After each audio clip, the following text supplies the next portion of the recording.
แล้วอยู่บ่ข้างนี้มื้อนี้น่าจะแล้วเนาะเอาล่อเอาปูนลงมาใส่เรียบร้อยเลยเนาะโอ้มันก็งามโพดเด้นี่เนาะเบิ่งคักแล้วโอ้โอ้ยมันก็มีบนนั่งหลายแล้วนี่น้องจ้อยเนาะคักเลยนี่นั่งไปนั่งมารับแล้วเนาะโอ้ยคักเอาน่ะเอาหยังก็แนวมาปูน่ะเนาะคักอยู่ได้นี่เจ้าโพดดอกเจ้าก็ได้บอกนี่ไหนก็ได้นั่นเจ้าก็ได้คือว่าจังซั่นเนาะมันจะงามโพดเลยเจ้าเฮ็ดงามโพดเลยนี่อันไหนงามน่ะนี่งามโพดเลยนี่น่ะงามบ่แม่นอุ้ยงามก็จ้างข่อยอีกแล้วไปเห็นแล้วนะข่อยก็อยากข่อยมีหยังนี้เนาะอยากเฮ็ดให้เฮ็ดอยู่ก็ได้อุ้ยหากบ่มีเงินจ้างแม่นบ่คิดบ่ข่อยก็อยากจ้างอยู่เจ้าสิมือดีหากข่อยบ่มีเงินจ้างนี่งามหลายคัก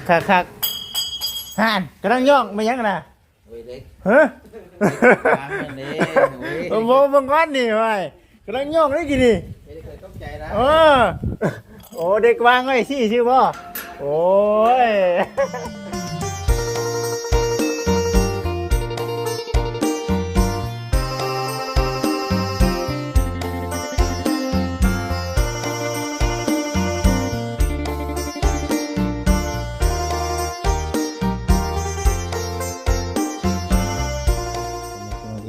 ทุกท่านมาอัปเดตอยู่ที่บ้านน้องดาวคือเก่าเนาะในเรื่องสีนี่ได้ยินข่าวว่าสีทาใหม่ได้เนาะเรื่องสีนี่ก็ได้ก็เอาที่จริงได้แต่มันเป็นไปแล้วก็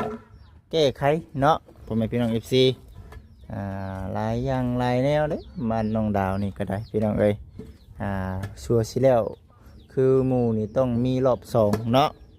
FC เพิ่นว่าแห้งสงสารน้องดาวเลยบ่ซั่นเฮ็ดหยังบ่แล้วบ่คือหมู่จักเทื่อบ่ซั่นเอาเฮ็ดจังได๋ซั่นเนาะ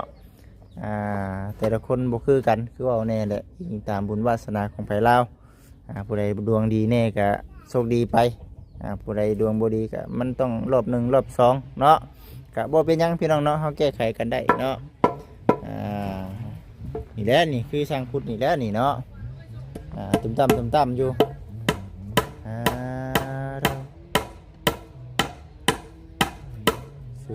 สู้เด้อสังพุทธเด้อสู้สบายดีอยู่ดีมีแห้งแล้วอยู่บ่ข้างนี้มื้อนี้น่าจะแล้วเนาะเอาล่อเอาปูนลงมาใส่เรียบร้อยเลยเนาะโอ้มันก็งามโพดเด้นี่เนาะเบิ่งคักแล้วโอ้งามโอ้ยมันเลยคือว่าบึงงามว่ะนะบ่ปูอันน่ะกันเปื้อนมันก็เบิดเท่านั้นแล้วเฮือนเนาะมันเบิดเท่านั้นได้เนาะบึงงามไปก่อนเลยจ้ะเอาเอ้ยเอาสบายดีโดยขมุยน้ำน้องจ้อยบ่สบายดีป้าดงเอาเพิ่นนี่แหละมาซอยพอได้อยู่ซอยแน่เนาะโอ้บ่ได้เทกันเปื้อนกันยอมรับว่าคือตัวใดเฮือนก็ได้เนาะงาม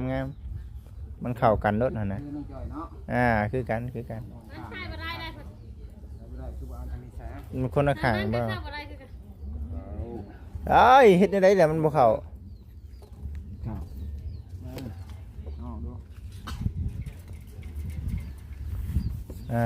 เนาะเด้อบอนนั่งน้องจ้อยเฉพาะจังหวะแม่นยังว่าเนาะ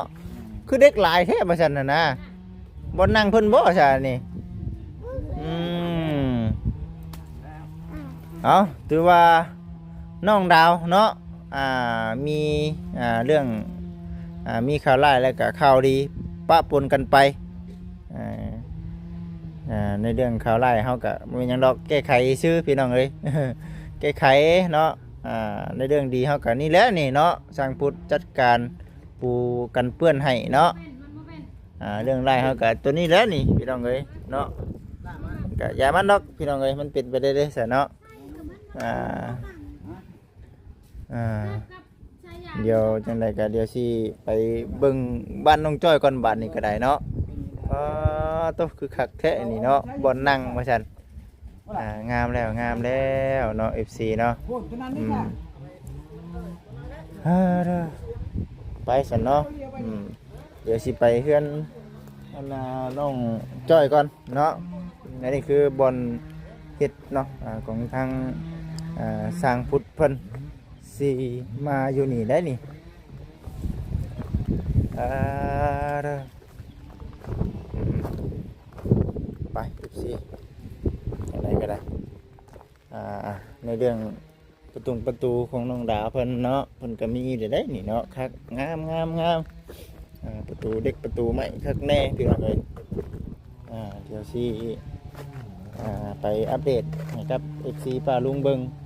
เป็นจังไดเนาะเพิ่นชั้นบ้านช่องของทางน้องๆก็ได้พี่น้องเอ้ยพอดีบ่จิตเองมาแต่อันนั้นพี่น้องเนาะมาแต่งานดองปืนก็ได้ไปนอนอีกแล้วพี่น้องเนาะมีแต่ดองกับดองเนาะมีแต่ดองกับดองส่วนทางช่างแก้วก็หยุดงานเพราะว่าไปอันน่ะซอยดองเขาเจ้าคือกันเนาะมีแต่ว่าเดี๋ยวสิไปถ่ายให้กับ FC ป้าลุงเบิ่งเนาะว่าสิเป็นจังไดหั่นนะพี่น้องเอ้ยเนาะนี่คือส่วนของทางน้องจ้อยเพิ่นงามแล้วงามอีกเนาะงามเรื่อยๆไปเนาะน้องไสละเพิ่นสบายดีหยุดงานบ่มื้อนี้หยุดก็มาแต่งงานดองคือกันสนเนาะก็มาแต่งงานดองคือกันแต่ทางแม่มาได้มาพอกับแม่สองต่อ พอกับแม่ต่อเนาะมีแต่คนมาแต่ดองบาทนี่เนาะมุดแต่แนวกินนั่นแหละใช่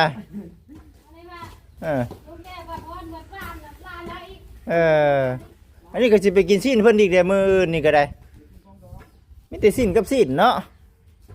กินลายก็คือว่าอะไรพี่น้องเอ้ยบ่กินมันบ่ได้แล้วบัดนี้ผูกแขนเลยเนาะเสียเงินซื้อเด้น้องจ้อยเนาะ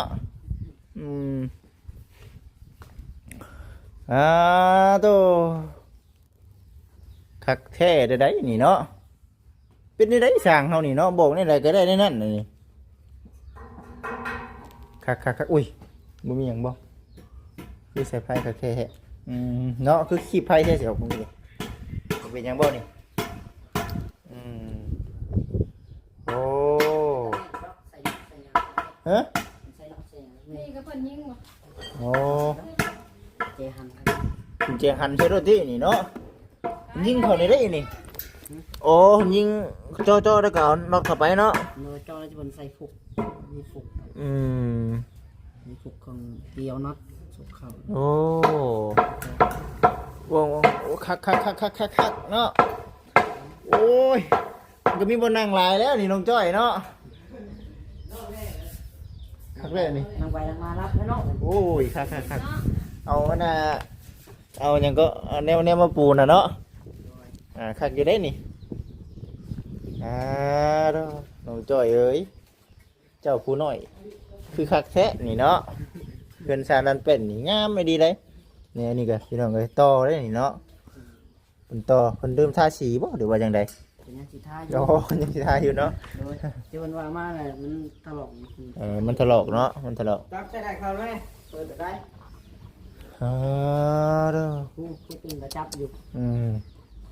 คักแล้ว FC เนาะงามแล้วบ้านหนองจ้อยถือว่าบนนั่งบนเสาถือว่างามเนาะบ่มีหยังสิบ่มีบอนตี้นะคิดเบิ่งนี่ถือว่าโอเคจวดจัดคักปานยังเนาะถือว่าสวยสดงดงามหลาย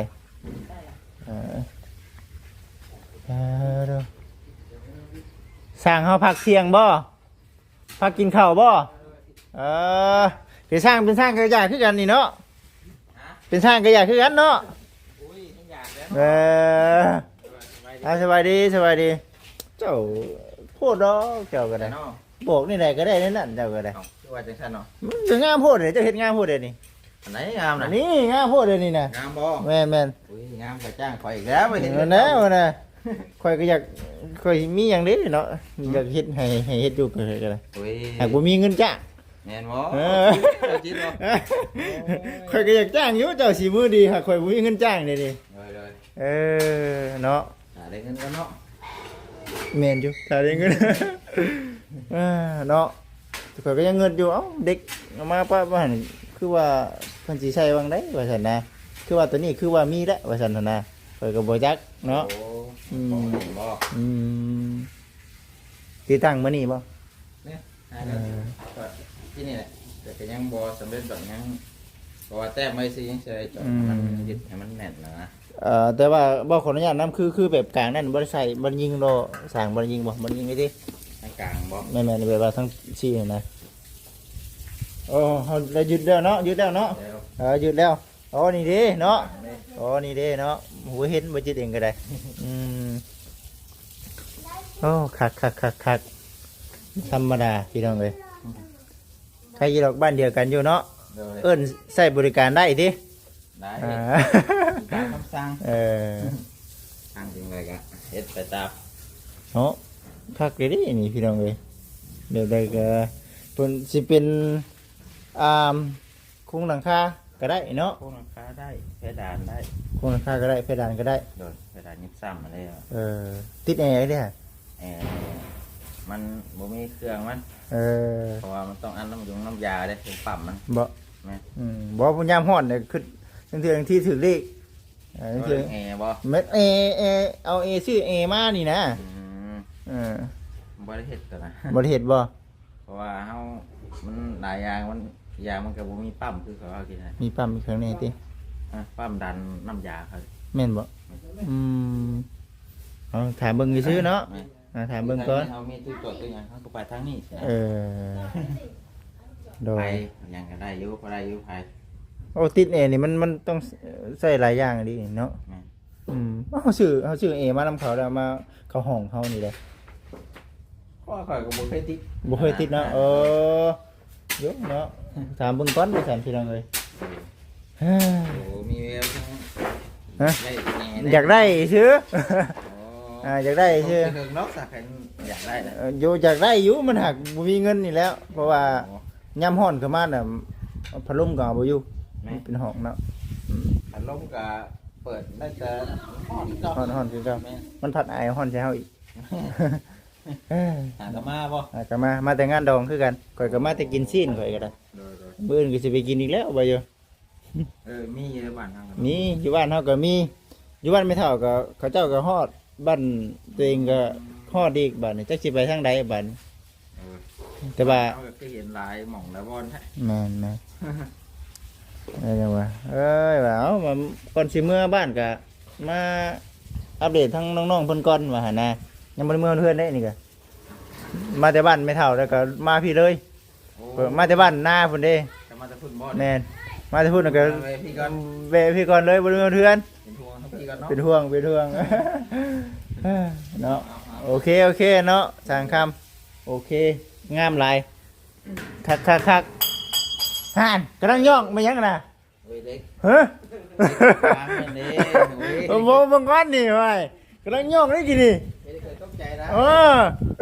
โอ้เด็กวางไว้สิชื่อบ่โอ้ย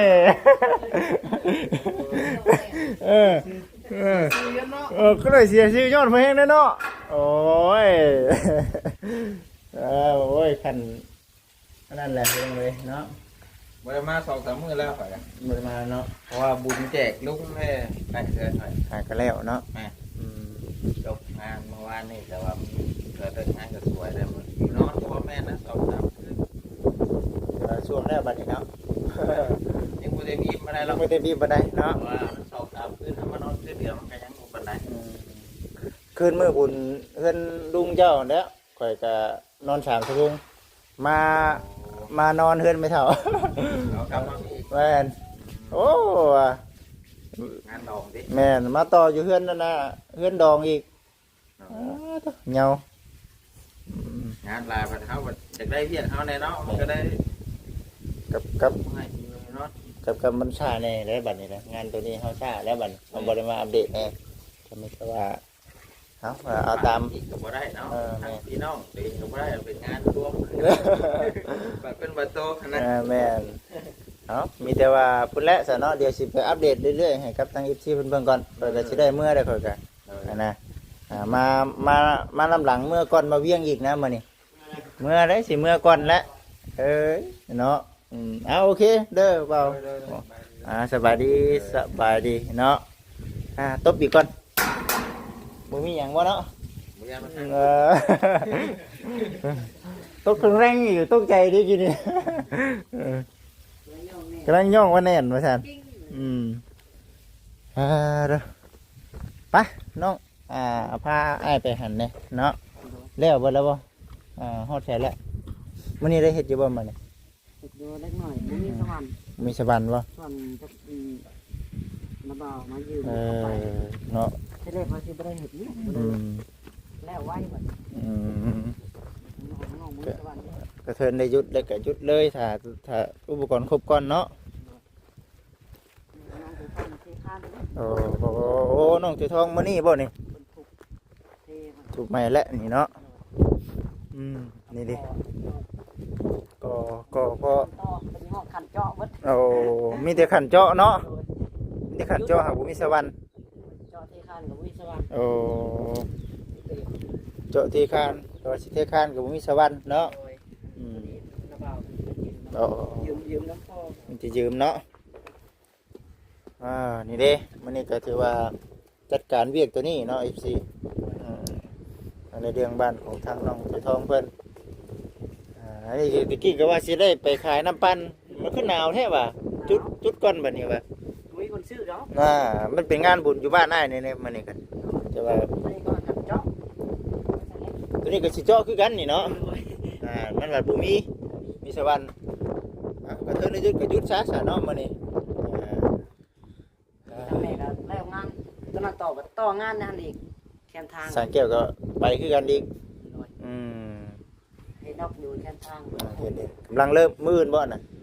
หรือว่ามื้อใด วันนี้เนาะเพิ่นจัดงานแขน มัดแขนมื้อนี้บ่ เพิ่นบริจัดใหญ่หยัง อ๋อมื้ออื่นแม่นแล้วบ่เพิ่นน่ะมีแต่ว่าช่วยทั้งพี่น้องพุ่นแล้วก็มาช่วยตัวนั้นอีกเนาะสอง มื้อนะ แม่นดูคักๆแล้วบัดนี้เนาะอันนี้คือมื้อนี้เนาะสำหรับมื้อนี้เลยนี่เนาะ ด้วย นี่เด้งามอยู่ FC ก็คอมเมนต์กันเข้ามาให้กำลังใจอยู่เนาะดีแต่บ่มีผู้ย่อปูนย่อแห่ย่อทรายผสมแห่ผสมทรายให้น้องก็ซื้อได้บ่ซั่นนะก็แม่นความอยู่เนาะขนาด2คนเฮ็ดนี่ก็ยังขึ้นสูงเกือบแล้วทางแม่เพิ่นก็นั่นอยู่แม่เพิ่นก็เบิ่งอยู่เนาะติดตามเบิ่งอยู่มีแต่ว่าเฮ็ดไปก่อนเนาะเฮ็ดให้มันแล้วอยู่ในส่วนตัวที่ว่าเฮาว่าเอาขึ้นฮอดบ่ใช่จนมันเบิดซะเนาะเบิดของก่อน เบิดของจังว่ากันเนาะมันเบิด บอกเป็นอย่างนั้นแหละ เบิดบกเบิดปูนเบิดเด็กนั่นแหละพี่น้องเอ้ยเฮาจึงว่ากันดีเทื่อว่าสิเป็นอีหยังต่อไปเนาะอันนั้นนั่นคือมื้อนี้เลยนั่นกะน้องเพิ่นเทคานใหม่บ่เดี๋ยวว่าจังได๋เดี๋ยวว่าเทโอ้เทได้ก่อเลยตัวนี้มันเด็กบินอยู่เด้เนาะเพิ่นก็ว่า ข้างหลังบริกูน้ำเพิ่นเนาะ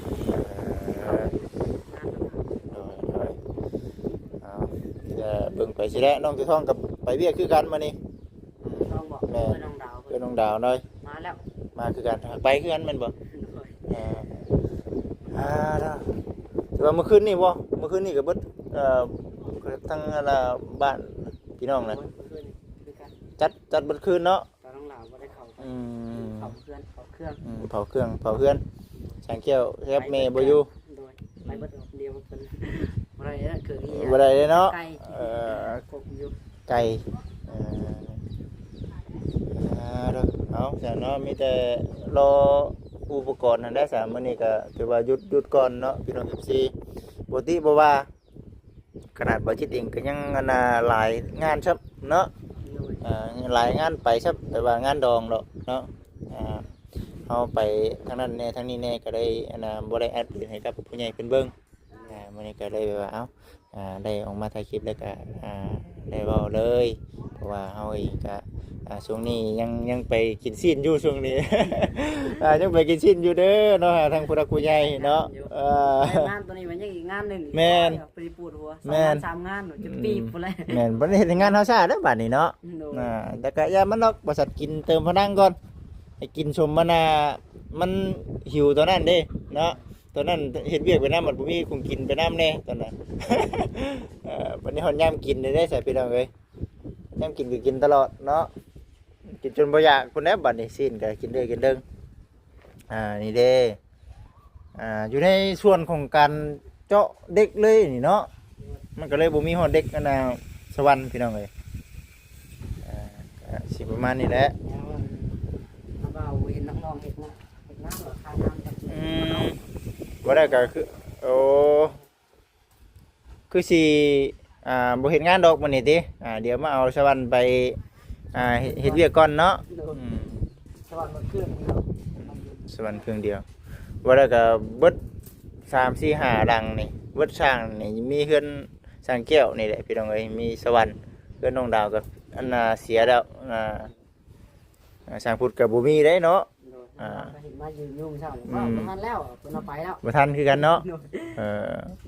มาแต่เช้า แม่นก็น้องดาวก็ปรึกษากับเพิ่นใหม่แหละมีแต่ว่ายังบ่ทันให้เพิ่นเฮ็ดหยังแหละมีแต่เบิ่งคำตอบจากทางผู้หลักผู้ใหญ่ก่อนว่าสิเฮ็ดหยังต่อไปแน่หันนะ พาลูกยุ่งของแล้ว แก้ไขน้องเอ้ยแก้ไขเอ้ยว่ามันคือว่าแหละบ่นำบ่ลงอันนั้นก็ได้ นำอะไร นำบ่ไหลเบิ่งหั้นแหละเนาะมันว่าง่ายก็บ่ง่ายเด้เนาะงานนี่ก็เนาะ โดย ว่าปูตา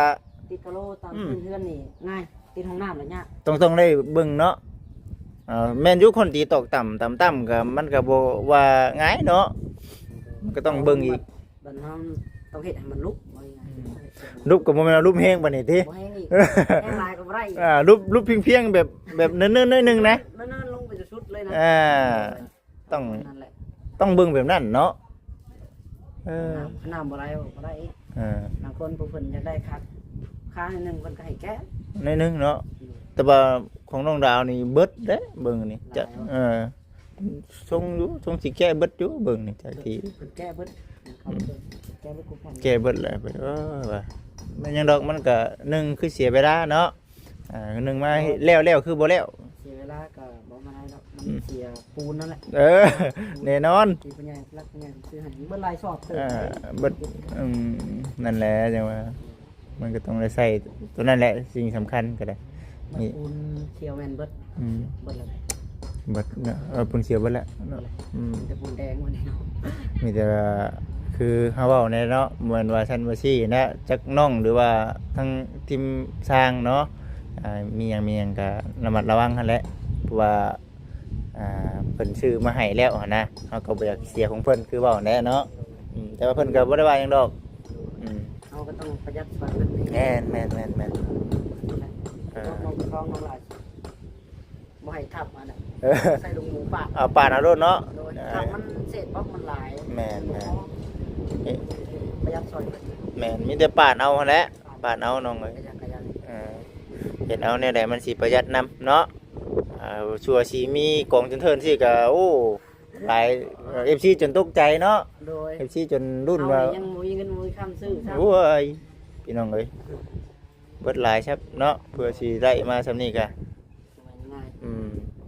เอามีแต่สิประมาณนี้แล้วน้องเด้อสิได้จบคลิปก่อนเด้อล่ะมีแต่ว่าเดี๋ยวมื้ออื่นไปสิเอาลงถามก่อนมื้อนี่มีหยังแน่มื้อนี่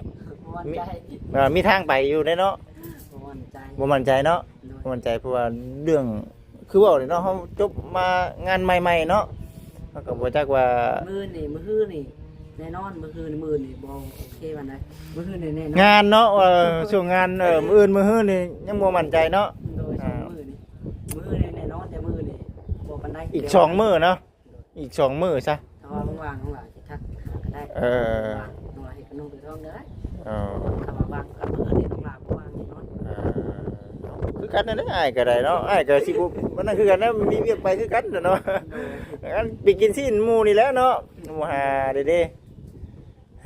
เนาะโอเคซะน้องเอ้ยเอาอยู่ดีมีแฮงสบายดีสบายดีไปจัดการเลยตามสะดวกเลยบัดนี้ก็ได้เข้าใจตรงกันแล้วล่ะพี่น้องเอ้ยบัดนี้ มิแต่สิได้หยุดงานน้องๆเพิ่นก็เนื่องจากว่าเวียกมันหลายพี่น้องเอ้ยเนาะเวียกงานลูกงานดองนี่แหละงานแต่งที่ใดพี่น้องเอ้ยเป็นได้แขกรับเชิญหั่นแหละเนาะเป็นแขกรับเชิญก่อนพี่น้องเนาะงานแต่งของเด็กจักงามใดบ่มีเงินจัดคือหมู่พี่น้องเอ้ยลมงัวลมควายโอ้ยของอยู่ของกินเอิ้นหมู่มากินให้เนาะจนเท่าให้หมู่อิ่มหมู่นั่นพุ่นแหละกับหมู่บ่อิ่มเพิ่นว่าเว้าเฮาอีกแล้วเนาะบ่มีไปสิจัดมาเฮ็ดไปซังว่าซั่นนะที่เองก็เลยคิดอยู่ว่าบ่แล้วบ่ทั่วอยู่พี่น้องตัวนี้เนาะแต่มันเนาะมีแต่คอยหาเงินไปกันว่าได้ก็สิเฮ็ดพี่น้องเอ้ยเนาะสำหรับคลิปนี้ขอขอบคุณทางผู้รักผู้ใหญ่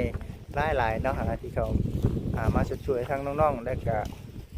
FC น้ำเนาะที่คอยเขามาให้กำลังใจแล้วทีนี้ก็กล่าวคำว่าสบายดีโอเคเด้อพี่น้องเด้อ